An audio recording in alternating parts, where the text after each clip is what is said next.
Аз все едно, като не дойда на фестивал, все едно не съм се прибрал за Коледа вкъщи. Това вече не е фестивал за мен, това е като втори дом.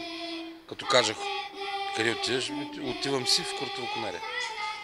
Даже се возикахме Куртово Конере.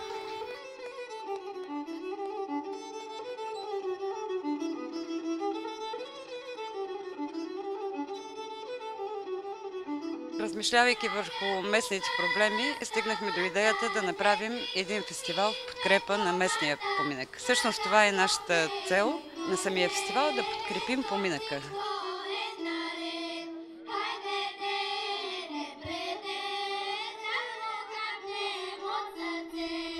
И през годините започнахме да каним рок групи, да каним колеги от други читалища в фолклорната програма. Направихме статут, регламент на фестивала. От двудневен той стана тридневен. Първия ден има артистична програма, откриваме и пленери, гостуват ни художници, фотографи. Посещаваме така най-добрата местна забележителност парк Кричим.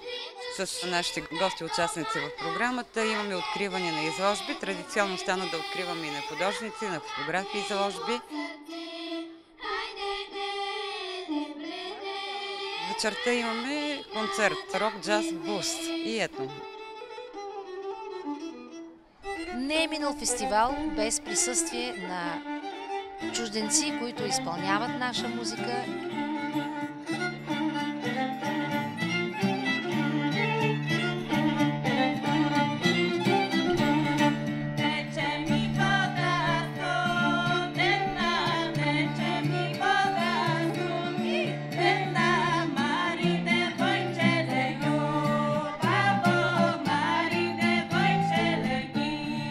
Трябва с една дума да опиша впечатлението си от фестивала, това е хармония.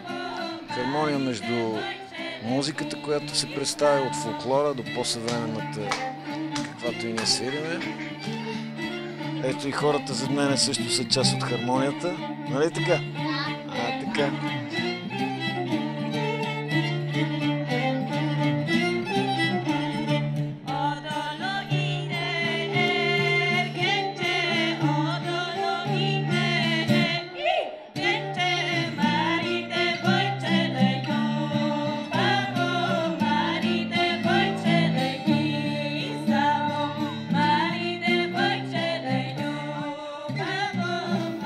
Организатори сме доволни.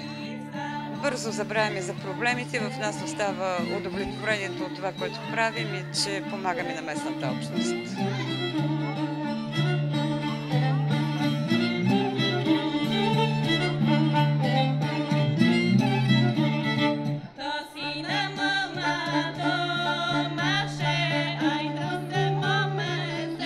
С всяка изминала година ще се развива и ще откриваме нови и нови хоризонти, за да ставаме все по-интересни и всичко това, което правим, да го предаваме на бъдното поколение.